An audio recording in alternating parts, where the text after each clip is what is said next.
Sa DPWH, kapag wala raw backer na politiko, hindi ka raw mapopromote. Pero iba na ngayon, meron ng mga opisyal na inangat sa pwesto base sa kanilang kakayahan. Nasa frontline ng balitang yan, si Gerard de la Peña. Isa-isang kinamayan ni Public Works Secretary Vince Dizon ang mga ipinakilala niyang bagong promote na opisyal sa DPWH. Bahagi ito ng paglilinis sa hanay ng ahensya matapos masangkot ang ilang opisyal sa flood control scandal. Kabilang sa ipinakilala, si DPWH Sarangani Assistant District Engineer Abdul Motalib Kansi Jr. 2005 pa lang, engineer na siya ng DPWH. Top-notcher sa District Engineers Candidate Course at Promotion Exam.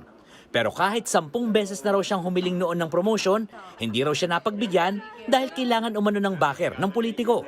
One part of my life na sabi ko sa sarili ko parang wala akong pag-asa. Kasi I'm just an ordinary citizen na hindi ko inisip na meron palang ganitong pag-asa. Ang hinahanap pa rin sa akin is kailangan mo ng recommendation coming from the politician.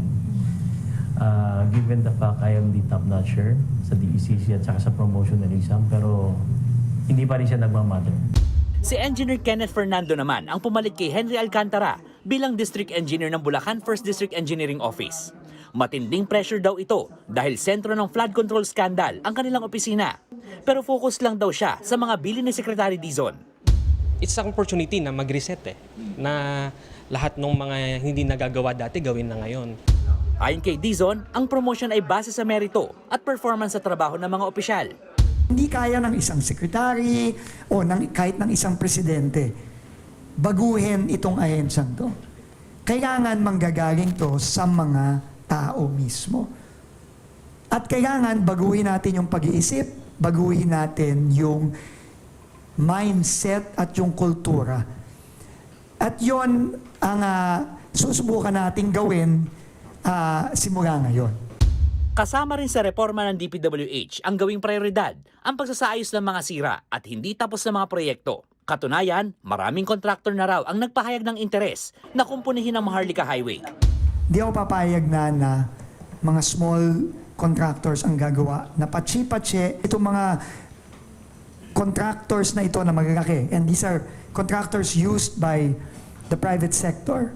Ngayon lang talaga sila sasali sa mga projects tulad ng Maharlika. No? And I think testament to sa pagsisimula ng pagbabalik ng tiwala.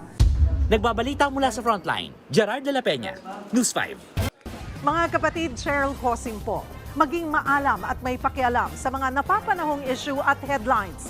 Mag-follow at mag-subscribe na sa social media pages ng News 5.